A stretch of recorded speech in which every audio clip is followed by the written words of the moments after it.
कौन? पाकिस्तान से आपकी बात होती है क्या? अरे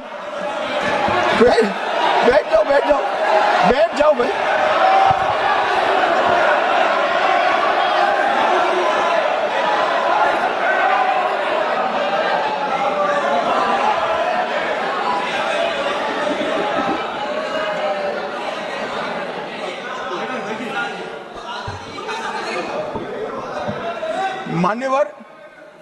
मान्यवर मैं बताता हूं कैसे इनके आका मारे गए, वो भी नाम के साथ बताता हूं, जगह के साथ बताता हूं, घंटे, मिनट और सेकंड के साथ बताता हूं। मान्यवर मैं तो अपेक्षा करता था कि जब एक सूचना सुनेंगे पक्ष विपक्ष में खुशी की लहर दौड़ जाएगी, मगर ये स्याही पड़ गई इनके चेहरे। ये क्या है मान्यवर? इस तरह की पॉलिटिक्स? भाई आतंकवादी मारे गए, आपको इसका भी आनंद नहीं है?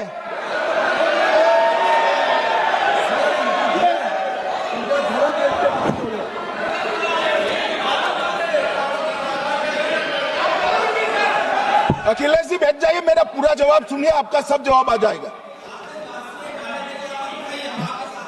भाई आप आतंकवादियों का धर्म देखकर दुखी मत होइए।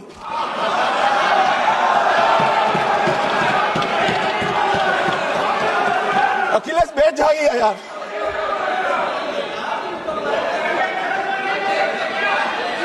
अखिलेश जी बैठ जाइए। मान्यवर किसी को संशय रखने की जरूरत नहीं है, बैलिस्टिक रिपोर्ट मेरे पास है, मेरे हाथ में है, और 6 वैज्ञानिकों ने इसको क्रॉस चेक किया है। सुबह 4:46 पर फोन पर मुझे 6 ने वीडियो फोन पर कहा है कि 100% वही गोलियां हैं जो वहां चलाई। मान्यवर ये हमारे देश की सेना, सीआरपीएफ और जम्मू कश्मीर पुलिस, ये तीनों का एक साझा बहुत बड़ा कामयाबी है, जिस पर 140 करोड़ को नाज होना चाहिए, देश की जनता को नाज। मान्यवर मैं तो गया था वहां पर जब ये घटना हुई, दूसरे दिन इनके परिजनों को मिला था। 6 दिन की शादी वाली बच्ची विधवा होकर मेरे सामने खड़ी थी। आज तक मैं वो दृश्य नहीं भूल सकता। मगर आज सारे परिजनों को मैं कहना चाहता हूं कि मोदी जी ने ऑपरेशन सिंदूर से भेजने वालों को भी मारा, और हमारे सुरक्षा बलों ने जिनको भेजा था उनको भी मारा, और एक ऐसा सबक सिखाया है कि आने वाले कई दिनों तक कोई ऐसी हिम्मत नहीं कर पाएगा। मान्यवर मैं थोड़ा एनआईए की जांच के बारे में भी बताना चाहूंगा। मान्यवर जिस दिन लश्कर-ए-तोयबा ने और इसके आउटफिट टीआरएफ ने इसकी जिम्मेदारी ली, उसी दिन हमने तय कर लिया था कि ये जांच एनआईए को सौंप दी जाएगी, क्योंकि एनआईए आतंकवाद के केसों की जांच के लिए, वैज्ञानिक तरीके से जांच करने के लिए और सजा कराने के लिए महारत हासिल की हुई विश्व मान्य एजेंसी है, जिसका सजा कराने का दर 96% से ज्यादा है। मान्यवर हमने तुरंत ही इसकी जांच एनआईए को दे दी। हमने पूरी व्यवस्था की, सेना, बीएसएफ, सीआरपीएफ और जम्मू कश्मीर पुलिस ने, कि ये लोग देश छोड़कर भाग न जाए। और मान्यवर इसकी जांच की शुरुआत हुई। एक थकाने वाली बहुत लंबी जांच हुई है। जांच के दौरान मृतक के परिजन जो साथ में थे, उनको सभी को चर्चा किए गया। पर्यटकों, खच्चर वालों, पोनी वालों, फोटोग्राफर, कर्मचारियों, विभिन्न दुकान में काम करने वाले लोगों, कुल मिलाकर 1055 लोगों की लंबी 3000 घंटे से ज्यादा पूछताछ इंफॉर्मेशन के लिए की गई, और इस सबको वीडियो पर रिकॉर्ड कर लिया गया। और बाद में इसके आधार पर स्केच बनाया गया, और ढूंढते 22/6/25 को एक बशीर की पहचान की गई और परवेज की पहचान की गई, जिन्होंने आतंकवादी घटना के अगले दिन आतंकवादियों को शरण दी थी। उनको अपने ढोक में रखा था। वो दोनों को गिरफ्तार कर लिया गया। अब वो हमारी कस्टडी में है। दोनों अपराधियों ने गिरफ्तार अपराधियों ने खुलासा किया कि 21/4/25 की रात को 8 बजे 3 आतंकवादी बेसरन से लगभग 2 किलोमीटर दूर स्थित परवेज ढोक में आए थे। आतंकवादियों के पास AK-47 और M9 कार्बाइन थी। जो 2 आतंकवादियों ने काली पोशाक पहनी थी और एक ने छद्म वेश किया था। खाना खाया, चाय पी और ढोक से निकलते वक्त कुछ खाना, नमक, मिर्च और मसाले लेकर वो चले गए।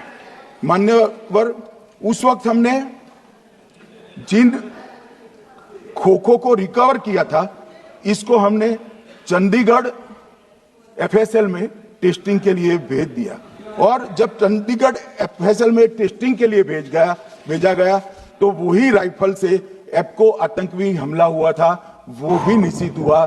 तो आज इसके साथ साथ दूसरे एप्को आतंकी हत्या को अंजाम देने वाले आतंकियों का भी इसके साथ ही समाप्ति हुई है, उनको मार दिया गया है।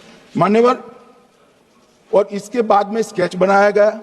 गिरफ्तार किए गए दोनों आरोपियों की माता जो थी, उन्होंने ये तीनों आतंकियों के मृतदेहों को पहचान लिया है। दोनों आतंकवादी घटना में साथ लेने वाले उनके साथियों ने भी पहचान लिया है और अब उसकी FSL की पुष्टि भी आज सुबह 4 बजे हो गई थी। अब मैं जांच का पूरा ब्यौरा बताना चाहता हूं। मान्यवर, ये हमले में 3 पाकिस्तानी आतंकवादी थे। हमले में 2 AK-47 और 1 M9 कार्बाइन का प्रयोग किया गया था और अब जो पकड़े गए हैं, इसके सुलेमान के कारण एप्को का मामला भी आज रिजॉल्व हो रहा है और आतंकवादियों को पनाह देने वाले 2 स्थानीय लोगों को भी इस केस में पकड़ लिया गया है। अब मान्यवर, कल पूछते थे कहां से आए, कहां गए, किसकी जिम्मेदारी है। भाई, जिम्मेदारी हमारी ही है, हम सरकार में हैं, हमारी ही जिम्मेदारी। मगर मैं पूछता हूं, जब आप सरकार में थे तब क्या क्या हुआ था, इसकी जिम्मेदारी किसकी थी और क्यों निर्वहन नहीं किया, वो भी बाद में पूछूंगा, जरा धीरज से सुनना। मगर मान्यवर, मुझे एक बड़ा दुख हुआ। कल इस देश के पूर्व गृह मंत्री चिदंबरम जी ने सवाल उठाया कि क्या प्रूफ है कि ये आतंकवादी पाकिस्तान से आए।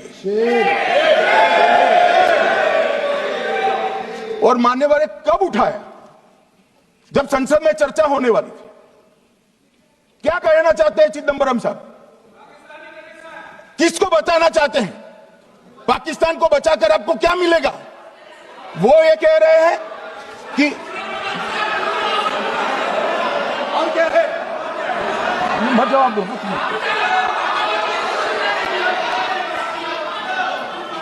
मान्यवर, हमारे पास, मैं आज चिदंबरम साहब को कहना चाहता हूं, मैं आज चिदंबरम साहब को आपके माध्यम से कहना चाहता हूं, हमारे पास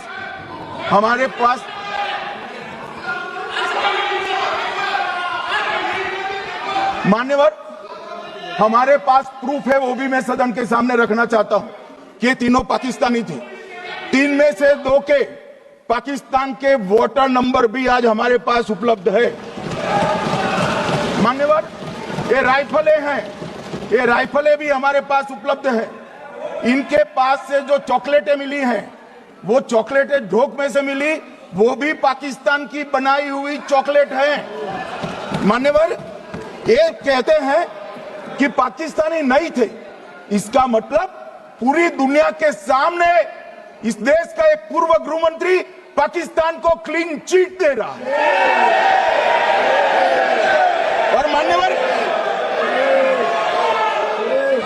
मान्यवर, वो पाकिस्तानी आतंकवादी नहीं थे ऐसा बोलकर श्री चिदंबरम, अगर पाकिस्तानी आतंकवादी नहीं थे तो पाकिस्तान पर हमला क्यों किया, वो भी सवाल खड़ा कर रहे हैं।